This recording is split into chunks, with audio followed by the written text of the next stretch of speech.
Vamos dar início, então, ao nosso encontro de estudos dessa noite. Hoje é dia 30 de novembro de 2022, uma quarta-feira. São 19 horas e 37 minutos na cidade de Jaú. Nós estamos estudando o Livro dos Espíritos. Estamos transmitindo esses estudos em nome da Associação Jauense de Estudos Espíritas, aqui da cidade de Jaú, estado de São Paulo, Brasil. Nós estamos estudando no referido livro, o livro 2, Mundo Espírita ou dos Espíritos, no seu capítulo 5, Consideração sobre a pluralidade das existências. Todo mundo lá? Ok. Muito bem. Antes de iniciarmos propriamente os nossos estudos, eu gostaria aqui de fazer um singelo, mas, ao mesmo tempo, muito profundo agradecimento a todos aqueles que são inscritos no nosso canal do YouTube, da AGE, Associação Jauense de Estudos Espíritas, porque na sexta-feira próxima passada nós atingimos os 1000 inscritos, que era o nosso propósito para esse canal. Então, muito obrigado a todos vocês, obrigado pela confiança. Espero que vocês continuem usando os nossos conteúdos para se informarem a respeito da ciência dos espíritos, da doutrina dos espíritos. Tá bem? Nosso muito obrigado. Então, nós estamos lá na página 120, para a Luciana e para a Dani, que não acompanharam na última quarta-feira. Na metade da página tem o item 1. Eu vou começar no parágrafo acima, para poder concatenar as ideias aqui, para ficar mais fácil o entendimento. Ele está aqui fazendo considerações, né, a respeito da pluralidade das existências.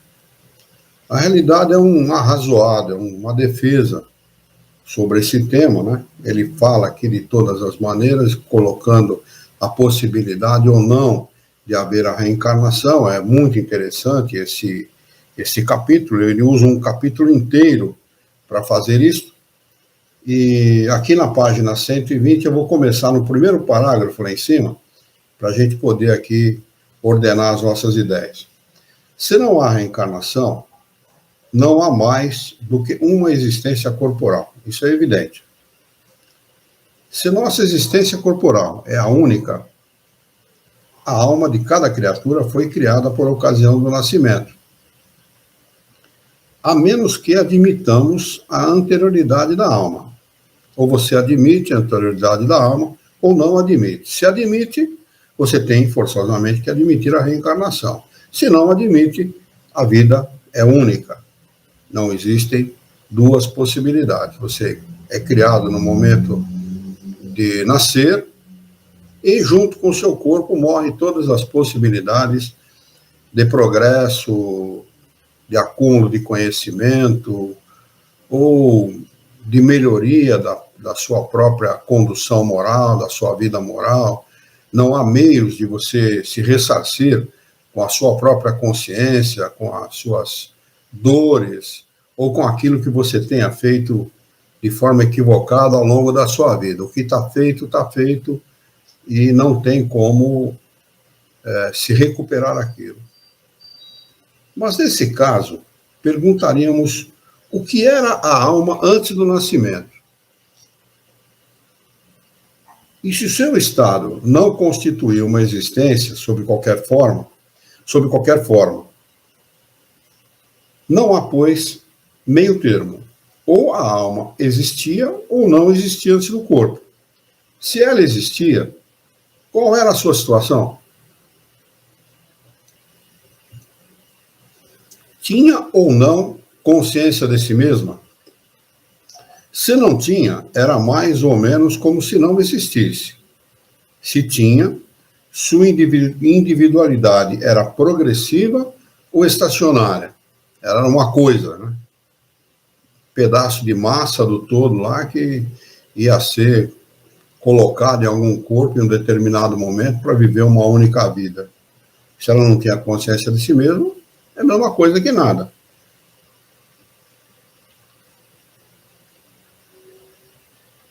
No outro caso, qual a situação antes de chegar ao corpo? Admitindo de acordo com a crença vulgar que a alma nasce com o corpo, o que dá no mesmo que antes da encarnação só tinha faculdades negativas, formulamos as seguintes questões. Porque a teoria de que a alma nasce com o corpo, ou o espírito é criado no momento do nascimento, né? E que antes do nascimento ela só tinha coisas negativas, ela já nasce com o pecado original, que é lá o pecado gerado por Adão e Eva, né? No momento lá no Éden. Né? Ela já nasce em pendência, ela já nasce com débito, não tem nada de crédito. Então, se é essa questão, se é assim que a pessoa vê as coisas, ele vai propor aqui algumas questões. Primeiro, por que a alma revela aptidões tão diversas e independentes das ideias adquiridas pela educação? Isso é uma pergunta, né? Que nós temos que... Desculpa, nós temos que raciocinar a respeito. Espera aí, se ela é criada, se são todas criadas no momento de nascer, no momento do corpo nascer, por que existe tanta diversidade de aptidões? Porque uns tendem mais para exatas, outros tendem mais para humanas, uns tendem mais para o comércio, outros tendem mais para outros tipos de atividade. Uns são mais...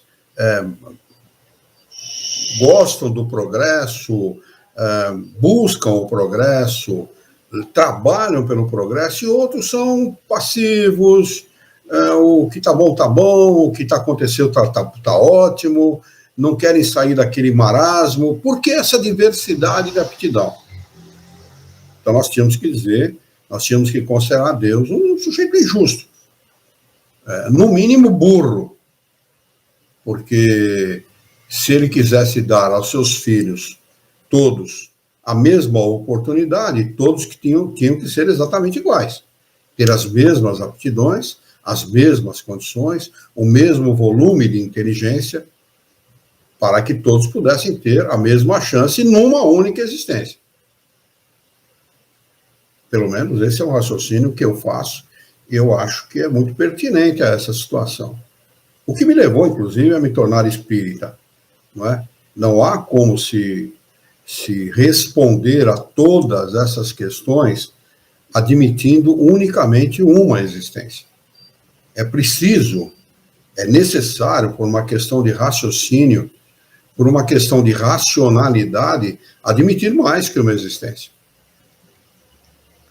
Questão de número 2. De onde vem a aptidão extranormal de algumas crianças de pouca idade para esta ou aquela ciência, enquanto outras permanecem inferiores ou medíocres por toda a vida? Isso é verdadeiro, não é? Há uma questão contada por um pesquisador da reencarnação, um indiano, e ele conta que na França, no século XIX, a mãe foi dar banho na filha, e essa filha arredia, a mãe deu um tapinha na bunda dela, e ela simplesmente parou de falar. Parou de falar. Quando falava com a mãe, falava numa língua estranha, que a mãe não entendia. Ela parou de falar o francês e simplesmente parou de falar a língua dela e se expressava numa língua totalmente estranha. Um determinado dia, ela estava sentada na praça com a filha e ao lado, no banco, ao lado da menina, sentou-se uma pessoa e começou a conversar com a menina. Peraí, você está entendendo o que ela fala? É claro que eu estou entendendo, ela está falando em chinês. Como assim, você entende chinês? Ele falou, olha meus olhos. Eu sou chinês. Bom, para resumir a história, essa menina cresceu, ela falava 72 idiomas existentes, não sei quantas línguas mortas, ela voltou a falar o francês depois, se comunicou com a mãe e tudo mais. Quer dizer, como se explica isso? De que maneira se explica isso? Há um caso também na Inglaterra, do início do século XIX, porque até o final do século XVIII, se não me falha a memória, início do século XIX, na Inglaterra, quem trabalhava na roça não poderia ser alfabetizado. O governo não permitia. E havia lá, no meio dessas pessoas, uma pessoa que fazia cálculo matemático de cabeça, sem a menor explicação.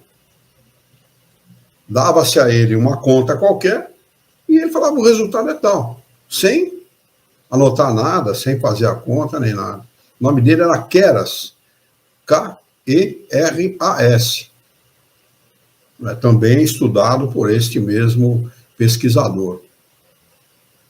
Num determinado dia, chamaram ele para uma reunião, onde estavam lá reunidos vários matemáticos, professores e tal, e propuseram para ele uma conta, que era uma conta imensa. Eu não vou lembrar os números aqui agora, mas quanto é 1 quadrilhão e não sei quantos trilhões e não sei quantos milhões, multiplicado por 1 trilhão. Muito bem, ele pensou um pouco, falou: o resultado é tal. Eu fiz essa conta na máquina de calcular, e é verdadeiro. Há muito tempo atrás eu fiz essa conta, e era a verdadeira resposta dele. Muito bem. Os professores se reuniram, tinham 4 quadros, assim, lousas, né, antigas lousas, nas paredes. Eles começaram a fazer a conta aqui e terminaram no segundo.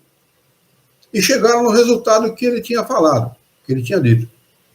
Ele falou, chegaram para ele: escuta, mas como é que você sabia do resultado? Ele falou: eu não sabia, eu só soube depois que vocês perguntaram.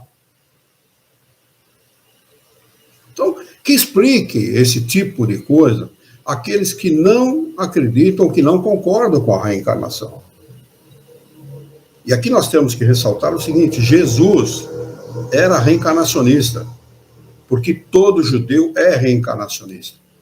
Há muitas pessoas que não sabem disso, né? Jesus era reencarnacionista.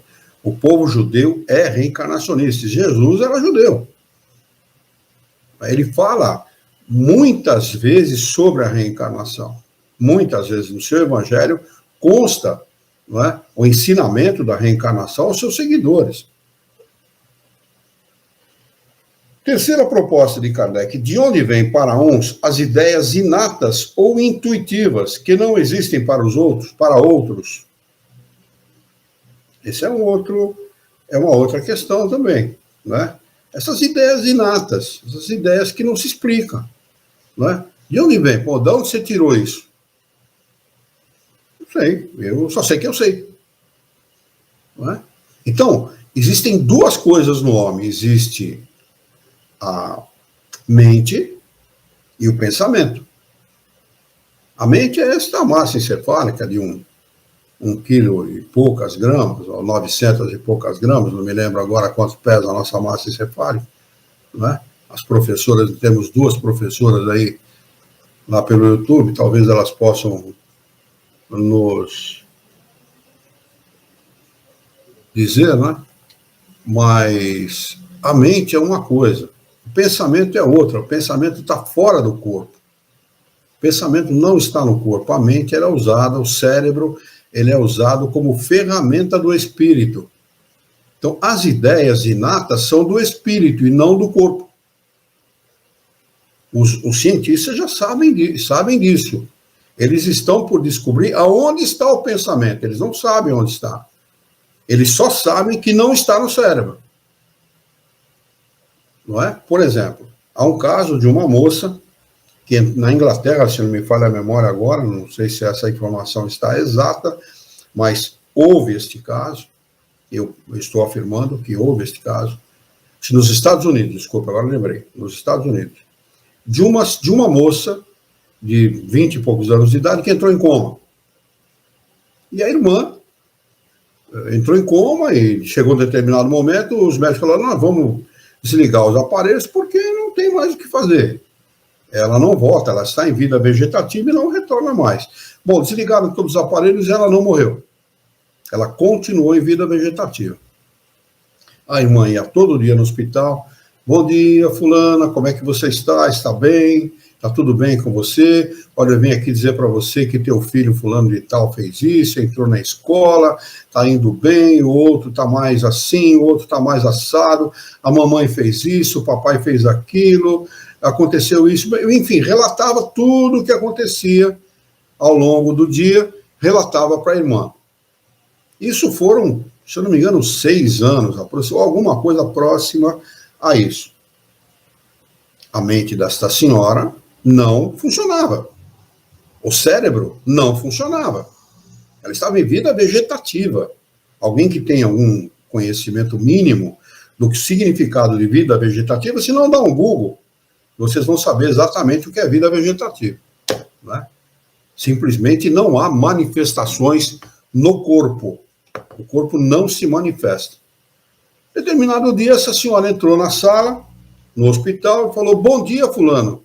Fulana, o que ela respondeu? Bom dia. Ela ficou assustada. Pô, peraí. Não, tudo bem, acordei, consegui acordar e tal, eu quero visitar a nossa família, porque você me contou do fulano, do ciclano, do beltrano, da mamãe, do papai, relatou tudo o que a irmã havia contado para ela ao longo daqueles 6 anos. Tudo. Indistintamente tudo. Ela foi até a casa dela, conversou com as pessoas, falou da vida de cada um, cumprimentou a cada um, voltou para o hospital e desencarnou. Né? Então, como explicar uma coisa dessa? Espera aí, pô. Não havia vida naquele corpo. Quem estava recebendo as informações não era o cérebro, não era a massa encefálica. Quem estava recebendo é quem estava por trás daquilo. Basta vocês se interessarem pelo assunto, se interessarem pelo assunto, e pesquisar, por exemplo, experiência de quase morte. Basta vocês pesquisarem isso, que vocês vão ver que isto é verdadeiro. Quarta proposta de Kardec. De onde vêm para certas crianças os impulsos precoces de vícios ou virtudes? Esses sentimentos inatos de dignidade ou de baixeza que contrastam com o meio em que nasceram é muito comum. Aliás, é muito mais comum do que a gente imagina. Não é? Há crianças que não têm quase identidade nenhuma com a família na qual ela nasceu. Ou porque são muito superiores àquela família, ou porque estão muito abaixo em moralidade e inteligência da média daquela família. É muito comum isso, bastante mesmo. Questão de número 5. Por que alguns homens, independentemente da educação, são mais adiantados que outros? Isso é uma pergunta, e é verdadeira. Há homens que realmente destoam, né, do meio em que nasceram, destoam da educação que receberam, estão muito à frente dessa educação em todos os aspectos.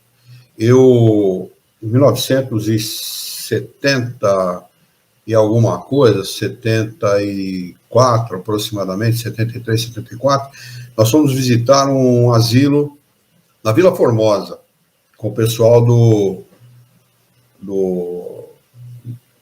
Sociedade de Estudos Espíritas 3 de Outubro. E ali, como eu sempre gostei muito de conversar com as pessoas mais idosas, sempre, como hoje eu sou idoso, mas na época eu gostava muito de conversar, porque a gente extrai muito conhecimento, né, muita informação dessa gente. Essa gente tem uma experiência larga. Aliás, nas sociedades mais maduras, nas culturas mais maduras, o ancião é que dá o exemplo, é que dá as orientações para as pessoas. Quem tem um pouco de bom senso ouve aqueles que têm mais idade, pelo simples fato de que são mais experientes. Né?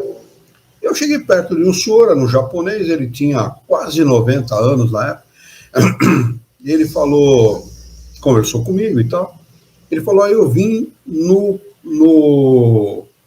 primeiro ou segundo, não lembro bem, navio que veio do Japão para o Brasil, Enemaru, se não me falha a memória, era o nome do navio. Oh, mas que bacana, o senhor vê, conta pra gente, conta pra mim como é que foi e tal. Ele contou a experiência dele. Depois ele falou para mim, você sabe o que eu estou estudando? Comecei agora, ele falou, faz uns 6 meses. Inglês. E como eu falava um pouquinho de inglês na época, eu tinha feito IASG, eu comecei a conversar com ele. Ele falava com um sotaque muito carregado. Mas olha, com quase 90 anos, a pessoa se interessava em estudar uma língua que não tinha absolutamente nada a ver com a língua dele. Absolutamente nada. De onde vem isso? De onde? O que inspira um espírito com quase 90 anos a começar a estudar uma língua que ele não conhece? De onde vem isso? Como explicar isso? Qual o propósito disso? Se o espírito intimamente não sabe que vai aproveitar isso de alguma forma, de alguma maneira, porque naquela encarnação certamente ele não aproveitou. Ele já deve ter desencarnado há bastante tempo. Faz desde 83 que eu estou em Jaú, faz quase 40 anos. Ele certamente já desencarnou há muito tempo. De onde vem isso? Como explicar isso? Não é? E nós não estamos tentando aqui convencer ninguém, não. Cada um tem o direito legítimo de ter a sua opinião a respeito do que quer que seja. Mas que com a resposta, com a palavra, aqueles que não acreditam na reencarnação ou que acham que a reencarnação é uma grande bobagem. Questão de número 6, proposta de número 6 de Kardec. Porque há selvagens e homens civilizados? Que Deus é esse, justo, misericordioso e bom, que coloca homens selvagens ao lado de homens civilizados? Como explicar a justiça de Deus se não for através da lei da reencarnação, que propõe que o homem comece do zero e, aos poucos, ele venha galgando os degraus do seu progresso espiritual até chegar ao limite máximo possível aos espíritos, que é o de espírito puro. Nós também já fomos homens primitivos, lá da pedra, lá antes do fogo e coisas assim. O selvagem não é mais um homem primitivo. Ele já está à frente do homem primitivo. Ele já conhece o fogo, já faz arma, já caça, já pesca, já planta, já colhe. Então ele está à frente, muito, aliás, à frente do homem primitivo. Mas que Deus é esse que coloca numa mesma sociedade, como a brasileira, por exemplo? Nós vemos lá, né, nas manifestações de Brasília, tantos índios se manifestando, e se manifestando pelo bem geral, preocupados com o bem geral. Olha que interessante. Alguns falando com muita propriedade, embora com sotaque e com palavras meias mal pronunciadas, vamos dizer assim, mas com a preocupação do bem-estar geral, o que não é, vamos dizer assim, convencional num ser primitivo, um ser selvagem, ou considerado selvagem. Não é? Se tomarmos uma criança hotentote de peito e a educarmos enviando-a depois aos mais renomados liceus, às mais renomadas escolas, faremos dela um Laplace ou um Newton? É claro que não. Evidentemente que não. Você pode pegar um desses selvagens e dar a ele a melhor educação possível, que ele jamais vai se tornar um grande cientista e tal. Poderá alguns tornarem-se grandes cientistas, grandes homens de renome, mas isso não é natural, não é normal, porque a inteligência dele ainda está num nível abaixo da necessidade disso. Mas chegarão lá com certeza. Num determinado momento vão progredir a ponto de igualarem a sua inteligência e ultrapassarem a inteligência de muitos daqueles que se consideram civilizados. Ele continua falando o seguinte: perguntamos qual a filosofia ou a teosofia. Aqui tem um rodapé, que é nota do tradutor, rodapé de número 1, que diz o seguinte: Kardec não se refere a doutrina da Sociedade Teosófica, que foi fundada mais tarde, em 1875, quer dizer, portanto, não havia naquela época. Mas há um sentido geral, como era então conhecida a palavra, ou seja, uma forma de conhecimento intuitivo ou racional das coisas divinas.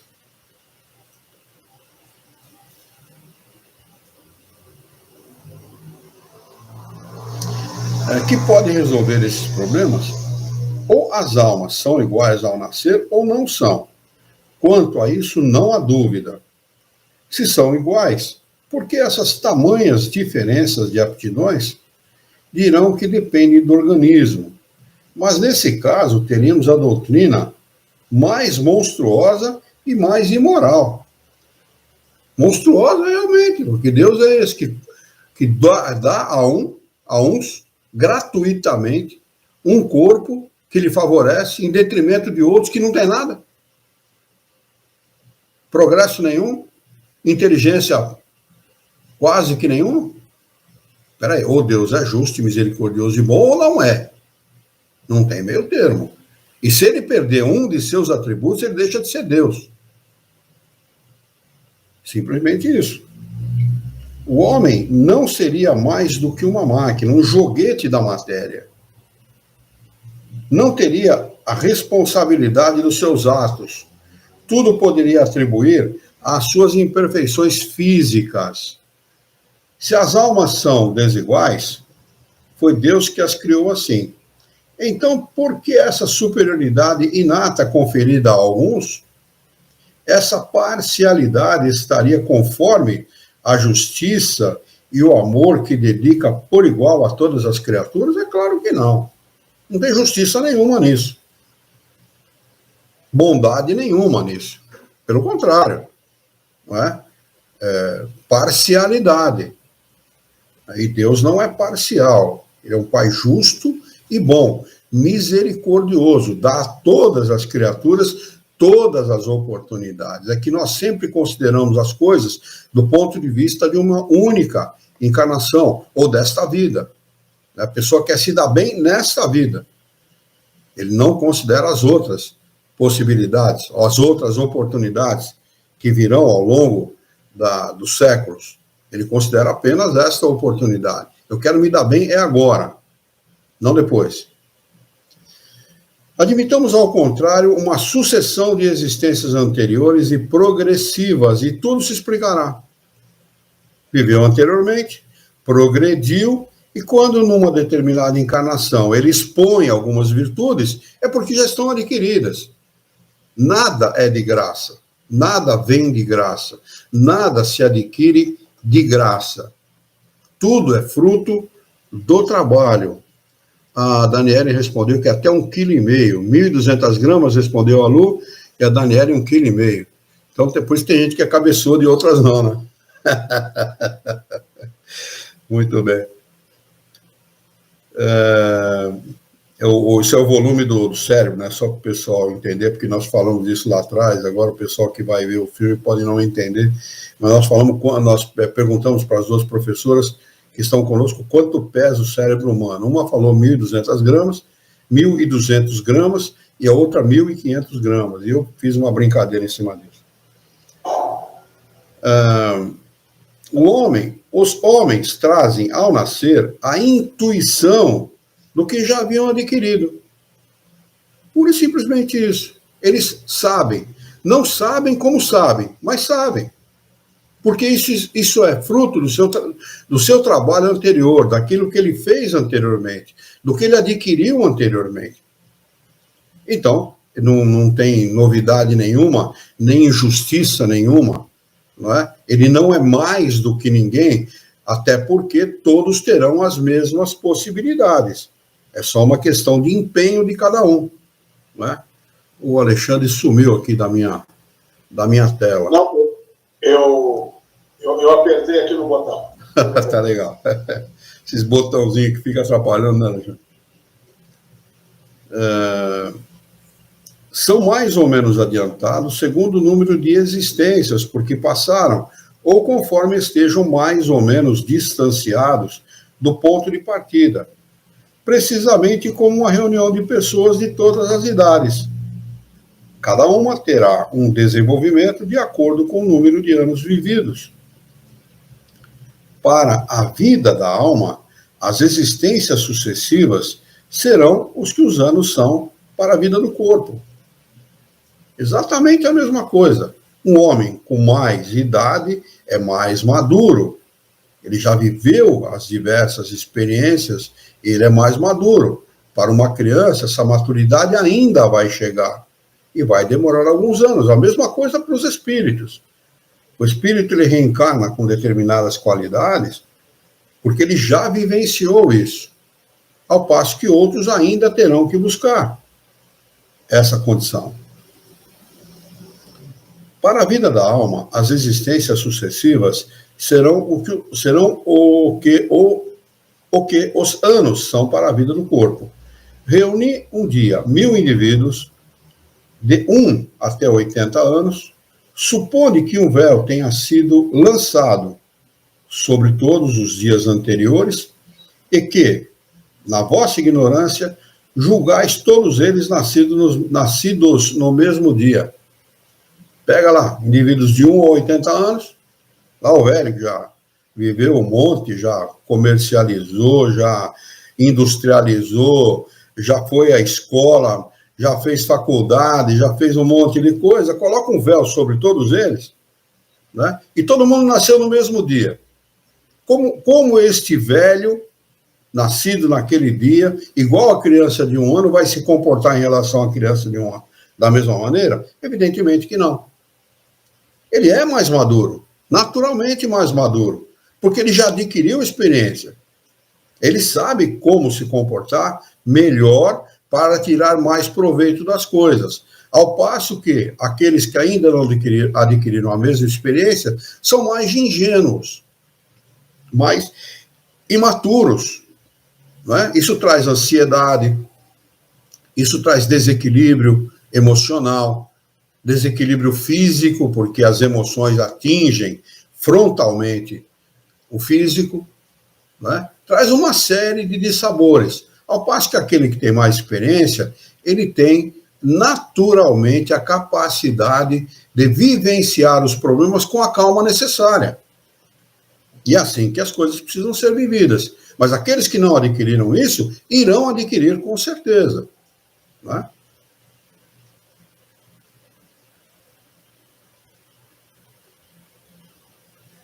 Perguntarias naturalmente por que uns são grandes e outros pequenos, uns velhos e outros jovens, uns instruídos e outros ainda ignorantes. Mas se a nuvem que vos oculta o passado for afastada, se compreenderdes que todos viveram por mais ou menos tempo, tudo estará explicado. Deus, na sua justiça, não podia ter criado almas mais perfeitas e outras menos perfeitas, mas, com a pluralidade das existências, a igualdade que vemos nada tem de contrário à mais rigorosa equidade. Então, Deus distribui de forma equitativa entre seus filhos. A distribuição da sua bondade, das oportunidades, é de forma equitativa. Se aproveita melhor dessa oportunidade aqueles que têm mais conhecimento e não se aproveita tão bem assim aqueles que têm menos conhecimento. Mas a oportunidade é a mesma. A oportunidade é a mesma. Você dê a uma pessoa com maturidade R$1 milhão em dinheiro e dê a uma outra mesma imatura a mesma quantidade em dinheiro. Aquele maduro, aquele que sabe como utilizar-se bem do dinheiro, multiplicará isso por 10. E o imaturo vai simplesmente jogar tudo fora. Essa é a diferença. Essa é a diferença. E nós temos aí N exemplos na humanidade de pessoas que ganharam fortunas na loteria que simplesmente não tem mais nada hoje. Tem um caso de um vizinho aqui, né, que quando ele ganhou, simplesmente ele comprou, acho que não sei se foi 6 ou 7 Monza, 0 quilômetro, deu um para cada filho, ficou com um e tal. Bom, quando o Monza custava mais caro que um Honda Civic hoje. ou tanto quanto um Honda Civic hoje. E acabou numa casinha, que ele desencarnou já. Uma casinha pequenininha aqui, não tem mais nada, simplesmente não tem mais nada. Então é isso, a falta de maturidade. Né? O que muda o comportamento das pessoas, para melhor ou para pior, é a maturidade ou a falta dela. Né? Uma pessoa mais madura age de forma diferente. Por exemplo, em relação ao uso das coisas, há pessoas que se utilizam dos objetos e aquele objeto dura, mas dura muito na mão da pessoa. E aqueles que pegam o mesmo objeto, novo da mesma maneira, e dura muito pouco tempo. A mesma coisa. Isso vale para qualquer coisa na vida, para qualquer situação. Né? É porque só vemos o presente e não o passado, que não o compreendemos. Este raciocínio repousa sobre alguns sistemas. Alguma suposição gratuita? Não, pois partimos de um fato patente, incontestável, a desigualdade de aptidões e do desenvolvimento intelectual e moral. E verificamos que esse fato é inexplicável por todas as teorias correntes, enquanto a explicação é simples, natural, lógica, por uma nova teoria.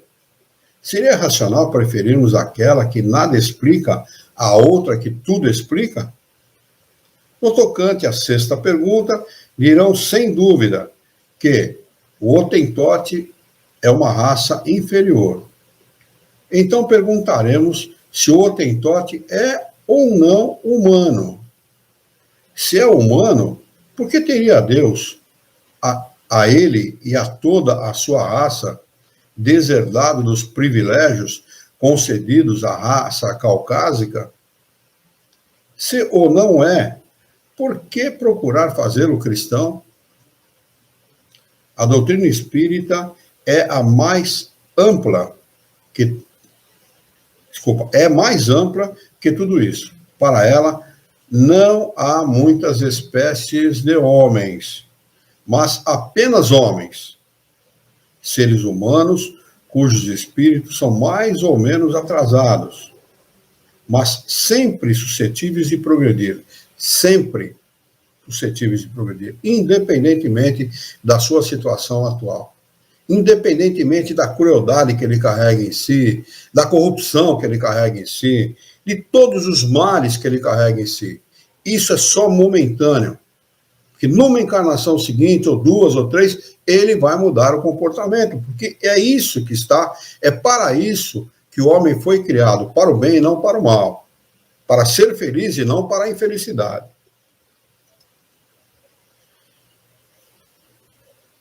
Vimos a alma no seu passado e no seu presente. Se a considerarmos quanto ao futuro, encontraremos as mesmas dificuldades. Primeiro, se a existência presente deve ser decisiva para a sorte futura, qual é, na vida futura, respectivamente, a posição do selvagem e do homem civilizado?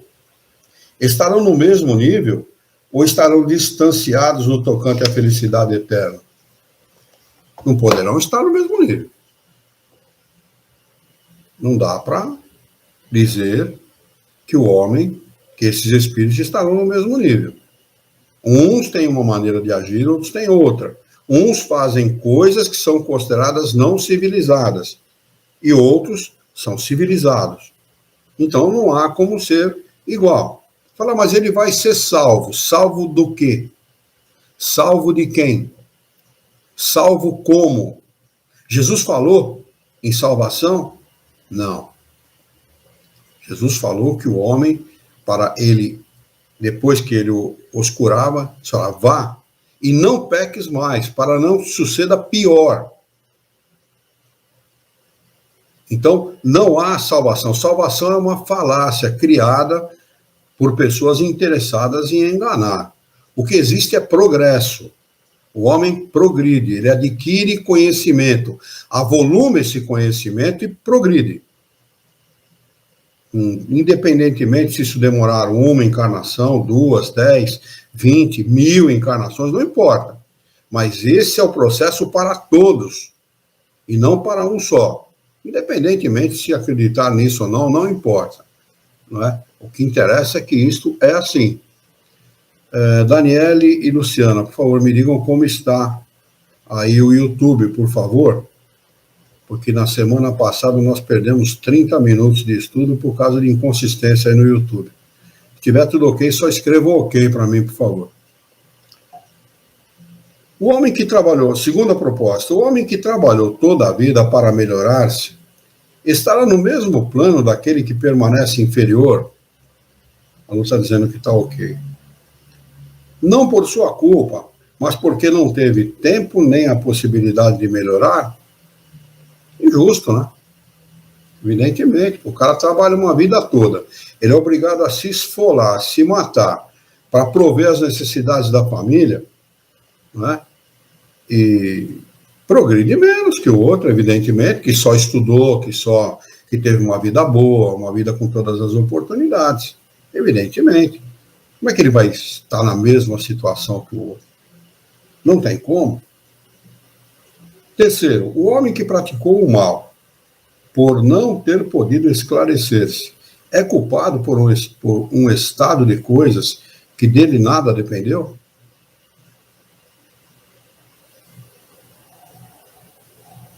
Não, evidentemente que não. Né? Quarto, trabalha-se para esclarecer os homens, para os moralizar e civilizar. Mas, para um que se esclarece, há milhões que morrem cada dia antes que a luz consiga atingi-los. Qual é a sorte?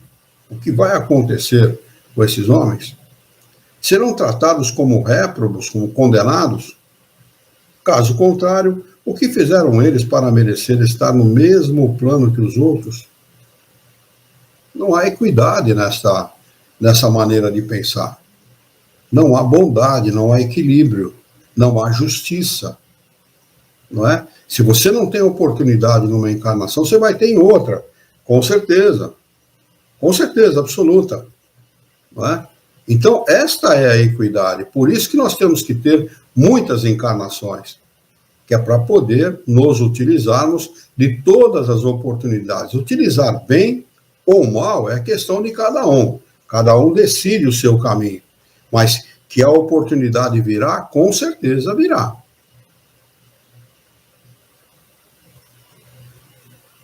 Proposta de número 4. Trabalha-se para esclarecer o homem. Já lemos essa aqui. 5. Qual é a sorte das crianças? Como estarão as crianças que morrem em tenra idade? Antes de poderem ter feito mal ou bem. Viraram anjinhos. Peraí, pô. Deus torna anjo uma criatura que reencarnou e não teve oportunidade nem de fazer bem ou mal? Que justiça é essa? Ao lado de um outro que se esfolou uma vida inteira, que se lixou uma vida inteira para dar o melhor para sua família, e neste afã de conquistar coisas para manter a sua família, ele acerta e erra, com certeza. É assim que é a vida, não é? Mas peraí, por que as crianças em tenra idade são consideradas anjos? Anjos de quê? Anjos de quem? Não faz parte de justiça isso, ou de uma justiça, ou de uma equidade, não é? A justiça está na distribuição igualitária das oportunidades. Se estiverem entre os eleitos, por que esse favor, sem nada terem feito para o merecer? Por que privilégio foram elas subtraídas das tribulações da vida?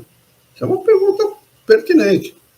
A gente está aqui na vida se esfolando todo, encarando toda a sorte de problemas, né, de percalços, de altos e baixos, para vencer, para procurar vencer. E essas crianças que nunca tiveram que lidar com isso, viram anjos? Aonde está a justiça nisso? Há uma doutrina que pode resolver essas questões. admitir as existências sucessivas e tudo estará explicado de acordo com a justiça de Deus. Aquilo que não puderam fazer numa existência, faremos em outra. E assim, que ninguém escapará à lei do progresso. Cada um será recompensado segundo o seu verdadeiro merecimento. E ninguém é excluído da felicidade suprema. Ninguém é excluído da felicidade suprema. Ele afirma aqui. A que pode aspirar, sejam quais forem os obstáculos que encontre no seu caminho. Essas questões poderiam ser multiplicadas ao infinito, porque os problemas psicológicos e morais que não encontram solução, a não ser na pluralidade das existências, são inumeráveis. Limitamos-nos apenas aos mais gerais. Seja como for, talvez se diga que a doutrina da reencarnação não é admitida na Igreja. Isto seria, portanto, a subversão da religião. Nosso objetivo não é, no momento, tratar desta questão, bastando-nos haver demonstrado que ela é eminentemente moral e racional. Para fazer aqui uma parte a Kardec, que não quis tratar dessa questão, a questão da reencarnação foi tirada da Igreja. A reencarnação, a palavra reencarnação, foi substituída pela palavra ressurreição num concílio. Tá? A esposa de um papa, naquela época era permitido casar, tinha cometido barbaridades, e todo mundo falava, fulana vai ter que reencarnar muitas vezes para pagar o que ela fez. E como ela era a rainha, ela falou, não, vamos substituir a reencarnação por ressurreição. E assim foi feito. É só vocês que são católicos ou que não estão acreditando em mim, por favor, façam suas pesquisas. Né? Porque até então, até mais ou menos 300 anos depois da vinda de Jesus, não se falava em ressurreição. Como é que pode o homem ressurgir com o mesmo corpo, uma vez que esse corpo já está destruído? Isso não existe. Absurdo. Não cabe na cabeça de qualquer pessoa de mediana inteligência. Mediana, não precisa ter muita, não. Ora, o que é moral e racional não pode ser contrário a uma religião que proclame Deus como a bondade e a razão por excelência. O que teria acontecido à religião se, contra a opinião universal e o testemunho da ciência, tivesse resistido à evidência e expulsado de seu seio quem não acreditasse no movimento do Sol e nos 6 dias da criação? Que crédito mereceria e que autoridade teria entre os povos esclarecidos uma religião baseada nos erros evidentes oferecidos como artigos de fé? Quanto a evidência foi demonstrada à Igreja sabiamente, a Igreja sabiamente se alinhou ao seu lado. Quando a evidência foi demonstrada, a Igreja sabiamente se alinhou ao seu lado. Negou que a Terra, que havia muitos planetas e muitas moradas na casa de meu pai, como ensinou Jesus, e depois tiveram que se dobrar a evidência. Tiveram que se dobrar, né? Se está provado que existem coisas que seriam impossíveis sem a reencarnação, se certos pontos do dogma não podem ser explicados, senão por esse meio, será necessário admiti-lo e reconhecer que o antagonismo entre essa doutrina e os dogmas é apenas aparente. Mais tarde, mostraremos que a religião talvez esteja menos afastada dessa doutrina do que se pensa, e que ela não sofreria mais ao admiti-la do que com a descoberta do movimento da Terra e dos períodos geológicos, que a princípio pareciam opor um desmentido aos textos sagrados. O princípio da reencarnação ressalta, aliás, de muitas passagens da Escritura, e encontrando-se especialmente formulada de maneira explícita no Evangelho. Quando ele fala Evangelho, está falando do Evangelho de Jesus. Abre aspas. Descendo eles da montanha, após a transfiguração, Jesus lhe preceptuou, dizendo: não digas a ninguém o que vistes, até que o Filho do Homem seja ressuscitado entre os mortos. Seus discípulos, então, o interrogaram e lhe disseram: por que dizem para os escribas que é necessário que Elias venha primeiro? E Jesus, respondendo, lhes disse: em verdade, Elias virá primeiro e restabelecerá todas as coisas. Mas eu vos declaro que Elias já veio e eles não o conheceram. Espera aí, de quem que ele estava falando? Pô? Todo mundo conhecia Elias. Se ele já veio, não foi com a aparência de Elias. Ele veio com uma outra aparência, em outro corpo. Se é em outro corpo, é numa reencarnação. Assim também eles farão morrer ao Filho do Homem. Então entenderam os discípulos que era de João Batista que lhes havia falado. Fecha aspas. Está em Mateus, capítulo 17, esta passagem. Não é?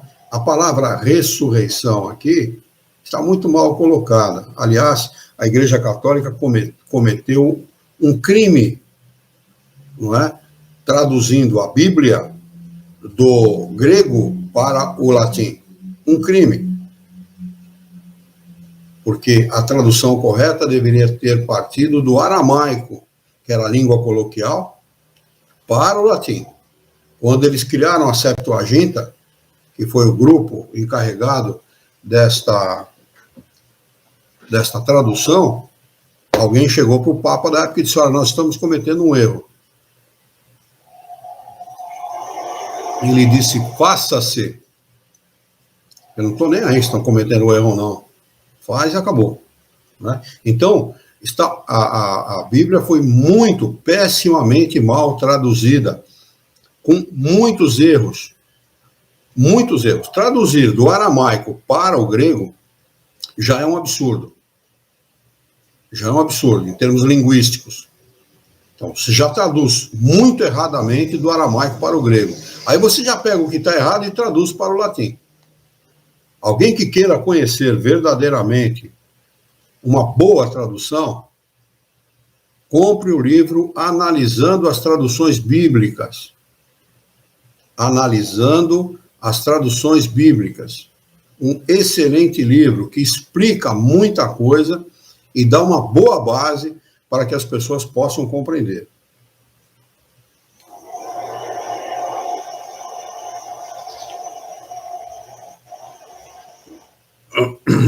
Ora, se João Batista era Elias, houve então a reencarnação do espírito ou da alma de Elias no corpo de João Batista.